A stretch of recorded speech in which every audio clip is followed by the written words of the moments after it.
one of the standout moments for me, it does involve you, when one of your endless media appearances that you had to do. I can only imagine how exhausting some of that got, but it was one of the first ones you did. But a statement that I've never forgotten was, "Pray for us now, but we're going to be okay." And that, I hope a lot of other people remember that, but I've always remembered that, like, it was sort of like your, leaving politics aside, your Giuliani moment. Like when he came in after 9/11 and said, we got hit hard, but we're still here. And that, like I said, I thought that was kind of a powerful statement. We're going to be okay. It hurts, And, but we're going to make it. and Matt, we are. It was, I toured the National Weather Service office in Paducah this week, and I had met with them before. They were with us in the EOC, and then I had been with some of them at a severe storm conference in Des Moines.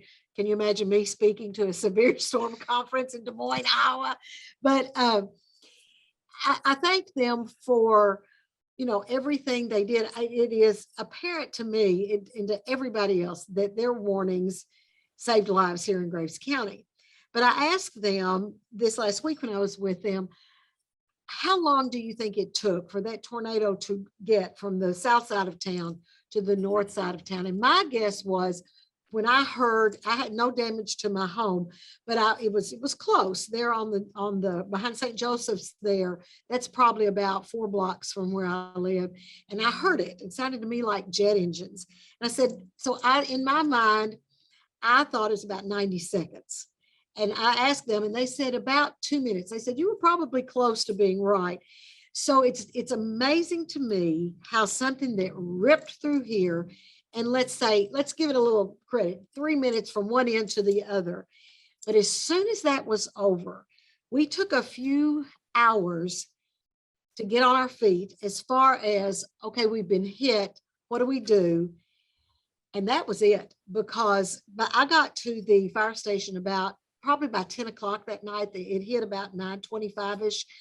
And about 10 o'clock, I was there. Farmers, from growing up here, it's such a rural area, and farmers had already cleared the streets around the fire station so the ambulances could get out of the fire station.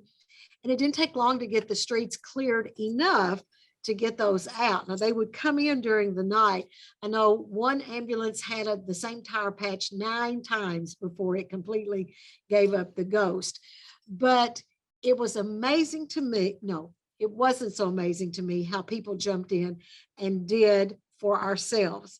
But the EM services that came in from Eastern Kentucky and then later Virginia and then later New York State all said the same thing to me. You didn't wait. Your people didn't wait for people to come help. You were so shocked at how much you had done before even greater professionals, people who do this all the time, got there. You had already done it. And you didn't say what or how are you going to help us? It was, how can we help you do what we need to do? And I will always, I would say this before the tornado, but even more now, these are some mighty fine, resilient people that live in this county.